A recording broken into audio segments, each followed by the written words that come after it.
É muito comum ouvirmos comentários de que a juventude hoje não se interessa por política, que é uma geração apática e alienada. Além disso, há inúmeras comparações da atual geração de jovens com aqueles que viveram os anos da ditadura no Brasil na década de 60 e 70. Com um tom de saudosismo, dizem que a juventude já não é como antes, que saía às ruas para protestar contra a repressão do governo e se arriscava em associações clandestinas para lutar pela liberdade de expressão e pela democracia. Mas desde 2013, o perfil desses jovens vem mudando. Com o atual cenário político, eles resolveram ir para as ruas, cada um com suas bandeiras, mas todos em busca de um objetivo em comum: lutar por um país melhor.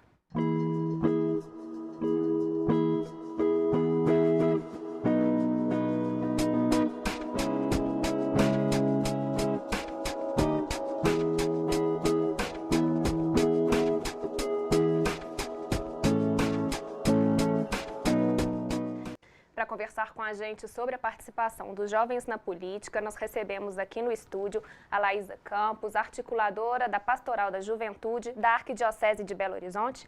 Laísa, muito obrigada pela sua participação aqui no Novos Tempos. Eu que agradeço. Para começar, eu queria saber qual que é a importância, da participação dos jovens na política. Então, a juventude, a gente às vezes percebe muito como o futuro da sociedade, né? A gente pensa que esse espaço de vida da juventude é um espaço em preparação, que não é de fato, assim, né? A gente vive o hoje e a gente vive no presente. Então, muito se diz essa questão, né, de o jovem já antigamente participava muito, né? Antigamente o jovem... E se espera que o jovem esteja hoje preparado para participar, quando a sociedade não necessariamente prepara ele para isso. Eu considero essencial a participação da juventude, porque somos nós que vamos construir o país que a gente vive. Então, e também essa questão da participação a gente entende como algo muito específico partidário, muitas vezes, eleitoral, né? Talvez nem partidário, mas eleitoral. Participação política a gente entende apenas como as eleições, como o voto ou como as campanhas políticas. E a gente precisa entender a política como algo mais amplo, né? Como algo da sociedade. As mudanças sociais, né, que acontecem são todas mudanças políticas, tanto para fora da igreja quanto para dentro, né? Muitas vezes a gente fala de igreja e tudo e pensa a participação da igreja somente para dentro, né? Mas qualquer mudança que a gente faz, ainda que seja menos conscientizada de que é uma mudança, quando ela tem um direcionamento, ela é uma mudança política.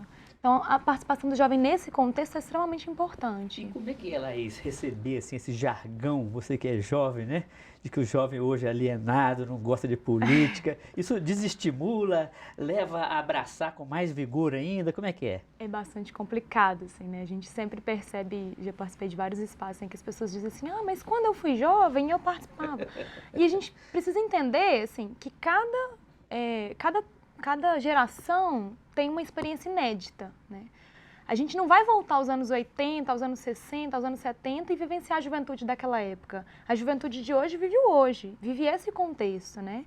Esse contexto que tem uma série de fatores, que tem uma série de interações que faz com que a experiência dela seja única e inédita. Então, querer que o jovem viva novamente a época da ditadura não é possível. Mas o que a gente tem feito hoje para essa participação, né? Ao contrário de que muitos dizem, o jovem está participando muito, muito politicamente falando, né? Agora, é claro que a história nos ajuda a aprender, né? A redescobrir valores que se perderam ao longo do caminho. Mas em termos de descoberta, o que os jovens estão descobrindo dessa atualidade, desse momento deles, desse mundo onde eles, de fato, são jovens para participar da política?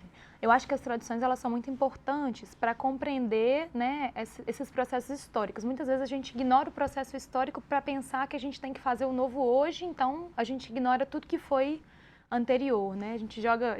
Aquela expressão que diz que jogar a água com o bebê fora, né? Mas eu acredito que os jovens hoje estejam passando por um momento de discutir a representatividade, né? A real democracia. A gente percebe hoje que não só os jovens, mas eu acho que como jovem a gente acredita que é o termômetro da sociedade, ele viva isso com mais intensidade. Então, os processos políticos hoje não representam necessariamente toda a parcela da juventude. Então, a gente tem vivenciado esse momento de discutir se essa democracia de fato acontece, se essa democracia de fato ocorre, com todos os avanços e retrocessos que ela tem. Então a gente tem rediscutido essa mudança de tempo que a gente chama. E em que medida ela representa os anseios da juventude também, né? Exatamente. Agora, Laísa, é interessante a gente pensar assim, esse marco de 2013, como falou no início do nosso programa, né? De lá para cá, você percebe, assim, você cresceu no turbilhão desse momento, né? Embora estamos ainda nele, o que foi significativo para você nesse momento? 2013 ele foi um marco porque ele juntou uma série de pessoas, sobretudo jovens, nas ruas. Muitas vezes de forma mais desorganizada, talvez, assim, né? Não todos, claro, né? Existiam alguns que já estavam organizados, mas foi um momento em que todo mundo sentiu necessidade de ir para a rua lutar por alguma bandeira. Só que a gente percebia que essas manifestações, às vezes, no mesmo lugar, lutavam contra e a favor da mesma coisa. Então foi um momento meio que um boom histórico da participação da juventude, né, em que a gente precisava entender melhor esse processo para poder saber como inserir. Você acha que não teve assim, a organização de boas mediações para se discutir e unir em torno de algumas bandeiras?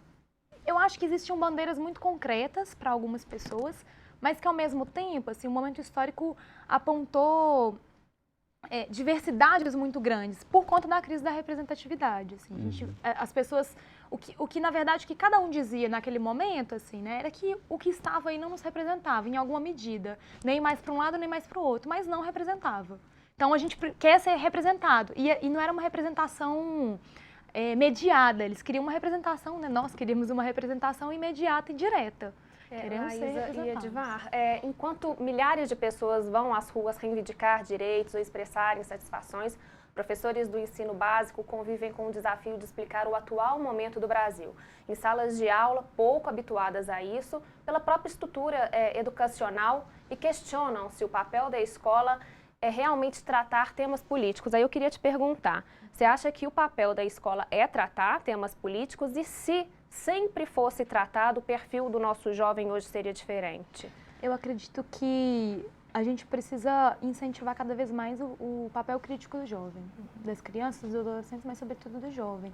E muitas vezes a escola não faz isso, a escola reproduz aquilo que se aprende, aquilo que se ensina desde sempre, mas não dentro de uma forma muito moldada. Assim. É claro que existem, né, tentativas de mudança, mas não existe ninguém que não tenha um posicionamento, para começar, não existe ninguém neutro. Então, a partir do momento que a gente diz que a pessoa não pode dar o posicionamento dela ali, a gente está dizendo que a gente precisa ensinar o neutro, que não existe. Então, assim, a escola ela precisa aprender a mostrar que existem várias visões, para que o jovem possa saber escolher. Porque é uma crise hoje também que a gente tem dessa questão da escolha, né? A nossa geração viveu, né? Um crescimento econômico, né, na sua infância que lhes permitiu ter tudo à sua disposição, coisa que talvez na geração anterior não fosse possível. Por conta disso, as escolhas ficam cada vez mais difíceis, né? A gente tenta pegar um pouquinho de cada coisa, né? Aí a gente pode dizer em qualquer esfera, tanto religiosa quanto política, quanto talvez até da educação, que o jovem ele acaba buscando aquele pouquinho que me interessa. Vou dizer do campo das religiões, que eu acho que do fenômeno religioso, que eu acho que é mais fácil de perceber, que é quando o jovem começa a procurar no catolicismo uma coisa, no candomblé outra coisa, na Umbanda outra coisa, e vai buscando assim aquilo que lhe interessa sem pensar o todo. Né? Então é uma geração muito fragmentada nesse ponto. Quando a gente não apresenta essas diversas possibilidades e apresenta apenas uma como verdade, aí a gente aliena o jovem de fato, né? A gente impede que ele tenha senso crítico e que ele discuta de fato as questões. Mas é importante que o papel da escola não esteja apenas em ensinar o funcionamento do Estado e da administração pública. A necessidade de promover o convívio e o respeito recíproco. É importante aprender desde cedo noções de comunidade. As mídias mostram, as coisas estão movimentadas na política brasileira. E os jovens estão cada vez mais interessados no assunto. É necessário mesmo eles terem esse estímulo, essa vontade, para que eles possam entender. Né? Aí eles começam a ver que a coisa não é um bicho de 7 cabeças como eles imaginavam. E é até fácil e gostoso. Então há um estímulo e eles acabam até procurando mais e a trabalhar mais com isso. Pensando em atender essa demanda, o Grêmio deste colégio de Belo Horizonte promove oficinas sobre Constituição e direitos fundamentais. As aulas acontecem uma vez por semana e quem dá o conteúdo é um aluno. Henrique é presidente do Grêmio e tem apenas 16 anos, mas mostra que já sabe bastante sobre os temas. Conhecer os seus direitos é fundamental, né? Sempre foi. Então, e os principais direitos, esses direitos, estão elencados justamente na Constituição Federal. Então, estudar este texto é estudar a base de todo o Estado brasileiro, a base de todas as outras leis, todas as demais normas e também os direitos próprios que estão na Constituição, que são muito importantes no dia a dia da pessoa.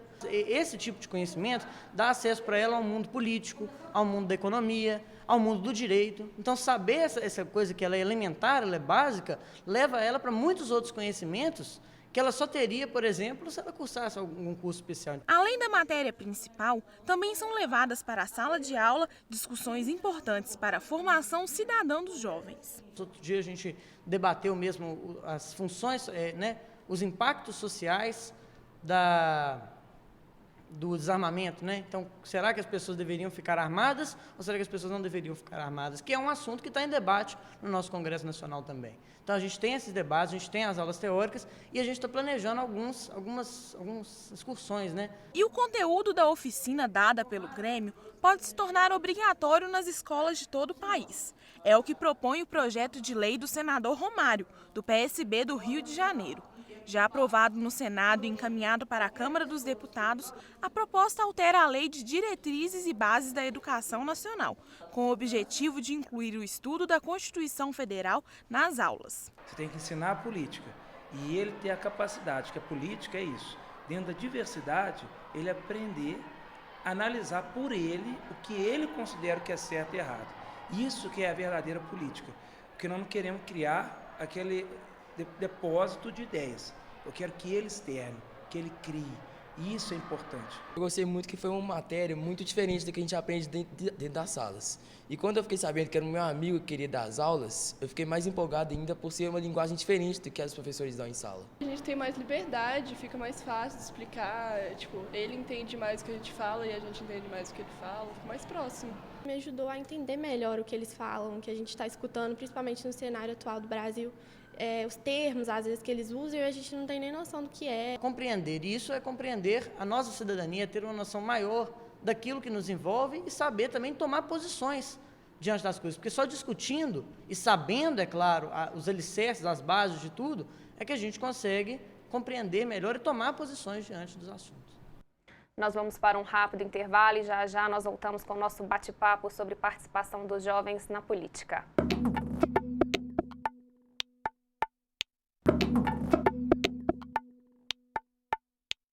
O Novos Tempos está de volta e hoje estamos conversando sobre a participação dos jovens na política. E antes de voltarmos ao nosso bate-papo, eu gostaria de saber o que os jovens estão falando sobre o assunto.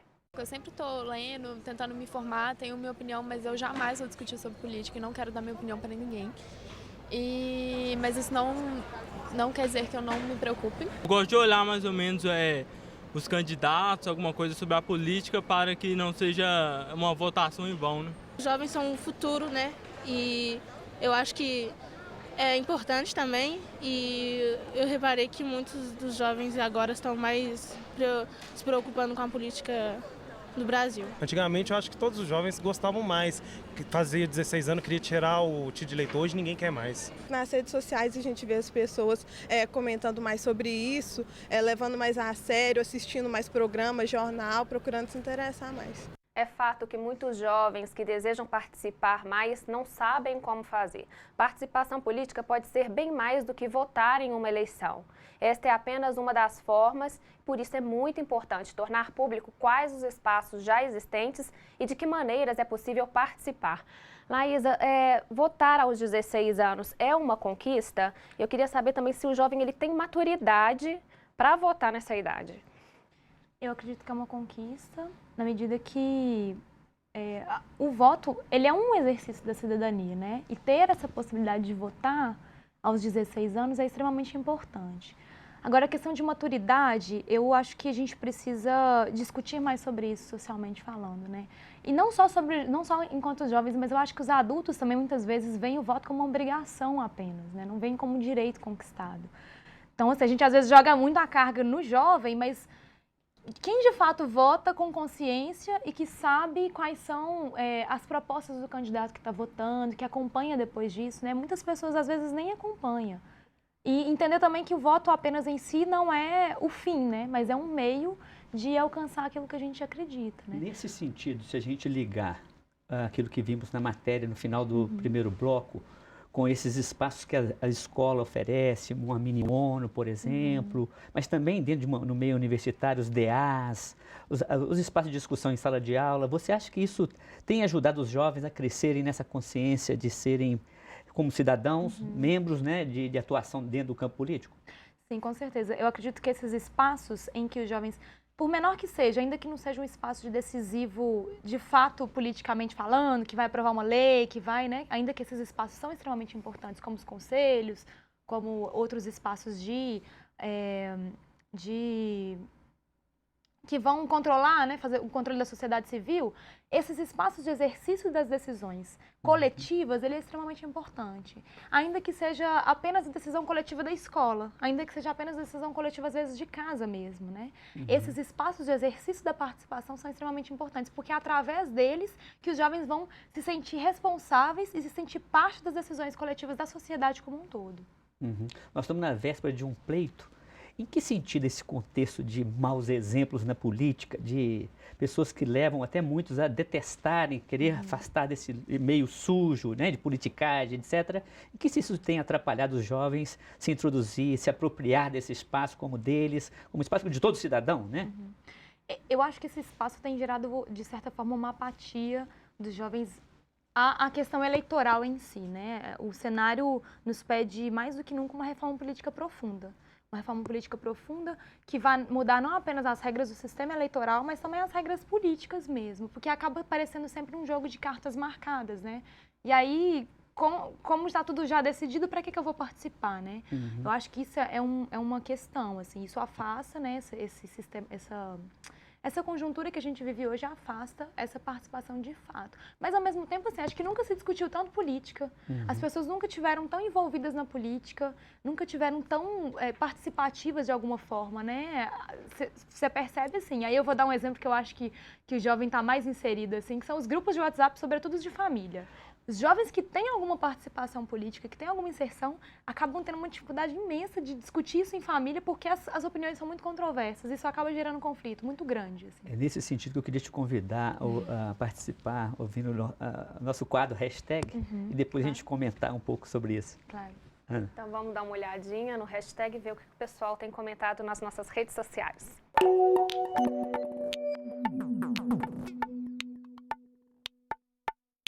Vamos lá, então são 3 comentários. Primeiro, jovens, participem da política do país, fiquem atentos aos acontecimentos, questionem, opinem e não se deixem enganar por manipuladores. O segundo comentário, eu acho maneiro a galera que se candidata para vereador jovem, por mostrar interesse em saber como funciona a política e aprender um pouco mais. E o terceiro e último, impedir a discussão política nas escolas é destruir a liberdade de pensamento, alienar os jovens e perpetuar a podridão política de hoje. E aí, Laís, o que você sente, assim, essa contribuição dos nossos internautas? Então, é para perceber, né, o quanto que a gente, às vezes, fala que o jovem não está inserido na política, mas está, de fato, né? Os comentários da internet, eles acabam sempre trazendo muito isso, assim. Eu acho que a gente tem tido cada vez mais esse apelo da responsabilização do jovem pela política, mas a gente precisa entender também que não é só o jovem, né? Todos a gente nós precisa no entender, porque a gente às vezes joga muita responsabilidade no jovem apenas, sem entender que ele é uma parte extremamente importante, uma parte do hoje, mas que é uma parte que muitas vezes não aprendeu a fazer isso ainda, né? E vai aprender na prática, né? É trocar o pneu com o carro em movimento, assim. Então, a gente muitas vezes não possibilita esse espaço de discussão, né? Como nas escolas muitas vezes não se possibilita esse espaço de discussão, mas esquece que quando o aluno sai da escola, ele saiba optar por um ou por outro, né? Muitas vezes não se quer discutir isso na escola, mas quer que ele saiba sabendo opinar, né? Então, assim, o adulto e o idoso, né, as outras gerações, têm um papel importante nesse sentido de ajudar no discernimento, mas não é fazer para, né, é fazer com. Então, esses espaços de participação política, né, e de candidatura também, que eu acho que são espaços importantes. Hoje a gente tem uma representação muito pequena de jovens na política, né, jovens mulheres, então, ainda menos, né, e se a gente vai olhar outros segmentos sociais, né, assim, a gente tem uma participação muito pequena. Se a gente olha o nosso congresso hoje, ele é um congresso velho, um congresso de elites, né, um congresso rico e um congresso branco, né, de homens. Então, a gente não tem um congresso que é de fato representativo da população brasileira, né? Sobretudo dos jovens. Agora, em que sentido, você citou o WhatsApp, né? Rede, grupo de WhatsApp, que sentido a internet, as redes sociais, trouxe uma contribuição, está de fato concretizando, de politização da juventude? Eu acredito que ela tem sido uma alternativa às mídias que a gente tem hoje, que é uma outra discussão ampla que a gente precisa fazer da democratização da mídia. Hoje, os veículos de comunicação social que nós temos, eles também não representam muitas vezes a juventude, não representam muitas vezes a sociedade, mas são os espaços de massificação da informação. Então, a informação chega direcionada para a maioria da população, né, e para a população jovem. Então, os espaços de rede social têm se tornado um potencial de circulação de outras informações. Né? Tanto as redes sociais em si, como a gente percebe nas movimentações de 2013, né, elas foram convocadas por movimentos sociais.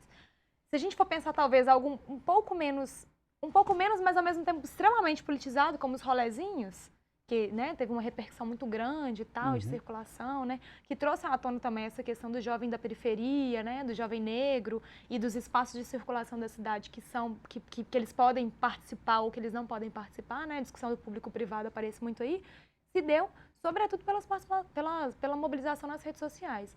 Então, elas têm se tornado um importante espaço de politização nesse ponto, mas ao mesmo tempo a gente ainda precisa de espaços mais concretos de discussão, né? Não é só a rede social que vai ajudar, porque é algo muito supérfluo e de informação muito rápida, né? E tem se tornado também de informação, às vezes, equivocada ou maldosa, né? Como, por exemplo, existe muita circulação de que, vou trazer o exemplo eleitoral, mas a questão do voto nulo, né?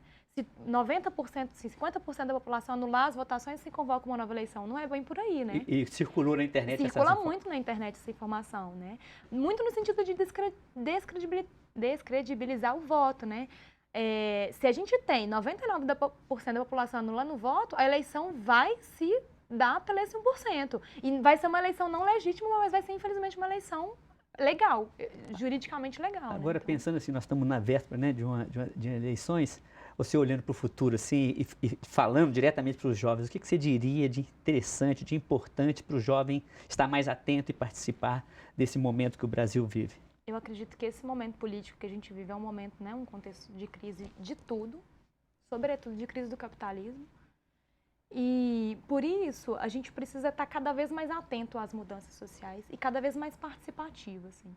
Eu acho que, nesse momento, é fundamental a participação do jovem, talvez não mais que em outros momentos, mas, assim, de forma mais gritante, a participação de jovens em todos os espaços possíveis sociais de mudança, assim. Porque a gente pode viver um momento de retrocesso muito grande que ameaça todos os direitos sociais que a gente tem vivido. Ameaça vários direitos sociais que foram conquistas e que a gente não tem percebido porque às vezes são de forma talvez numa tentativa de ser sutil, mas que não é sutil, né? Que nesse discurso de que é para ser melhor a gente precisa sacrificar alguns poucos, né?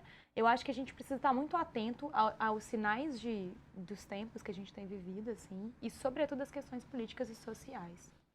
Laís, agradeço muito a sua presença aqui conosco no Novos Tempos e que a gente tenha outras oportunidades de conversar assuntos tão importantes quanto esse. Viu? Eu que agradeço a participação e a possibilidade de poder falar para esse público. Okay. A juventude é esse tempo cheio de dinamismo, de desafios, próprio para cada um alicerçar a sua participação concreta na vida em sociedade. Aprender a valorizar e concretamente participar da política de forma ética e cidadã é um aprendizado fundamental para todos, de modo especial nesse momento para os jovens.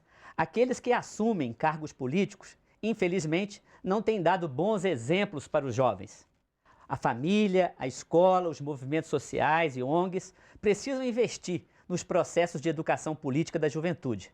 Só assim teremos um futuro melhor, onde acontece um compromisso com a construção diária da sociedade justa e fraterna.